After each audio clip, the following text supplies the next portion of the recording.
San Juan, Puerto Rico Reuters Hundreds of stranded travelers filled the sweltering halls of San Juan International Airport on Monday, anxious to know when they could leave and reconnect with families after Hurricane Maria devastated power and communications across the island.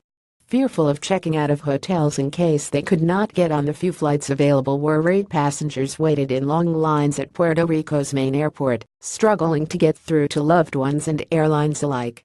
"Everything is hearsay at the moment because there is no communication," said 31-year-old Renee Kessler, a medical student from Baltimore, Maryland, preparing to spend the night in the airport ahead of what he hoped would be a flight back to the United States.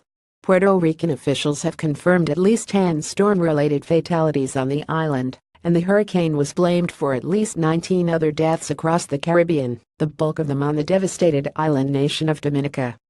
A microcosm of the battered island, the San Juan airport is a top priority in efforts by Puerto Rico's cash-strapped government to repair the vast damage caused by Maria. Experts say the work will take months and likely run into tens of billions of dollars. Closed for days following the storm, the airport is a major test of Puerto Rico's ability to transport people and supplies and overcome the communications vacuum that has plagued the island since the storm. Maria has also turned Puerto Rico, a haven for Caribbean islanders left homeless by Hurricane Irma earlier this month, into a disaster zone with virtually no power that many are now desperate to escape. A dam on the island, has weakened by heavy rains from Hurricane Maria, was in danger of failing, posing a flood threat to thousands of homes downstream. Some 70,000 people who inhabit a river valley below the Guajataca Dam in the northwestern corner of the island have been under evacuation since Friday after authorities warned the structure was in danger of imminent collapse. Local residents look at the flooded houses close to the dam of the Guajataca Lake. Reuters' Carlos Garcia Rollins. The fear of a potentially catastrophic dam break added to the extreme difficulties facing disaster relief authorities in the aftermath of Maria, which has claimed at least 29 lives across the Caribbean, according to officials and media reports. Puerto Rico Governor Ricardo Rossello urged residents of the area to evacuate after surveying damage to the dam over the weekend, telling reporters that a fissure in the structure has become a significant rupture. The National Weather Service in San Juan, the island's capital, on Monday continued a flood warning for western Puerto Rico. Maria, the second major hurricane to savage the Caribbean this month, and the most powerful to strike Puerto Rico in nearly a century, carved a path of destruction through the island after plowing ashore early on Wednesday.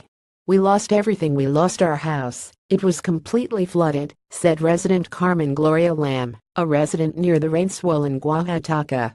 "We lost everything. Cars, clothes, everything. Severe flooding, structural damage to homes and the loss of all electricity, except from backup generators, were three of the most pressing problems facing Puerto Ricans," New York Governor Andrew Cuomo said during a tour of the island.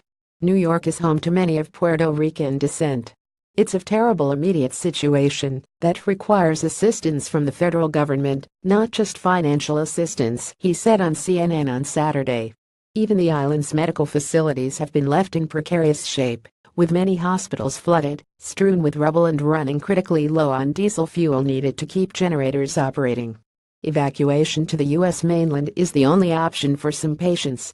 The storm has caused an estimated $45 billion £33.29 billion of damage and lost economic activity across the Caribbean, with at least $30 billion of that in Puerto Rico, said Chuck Watson, a disaster modeler at Enki Research in Savannah, Georgia.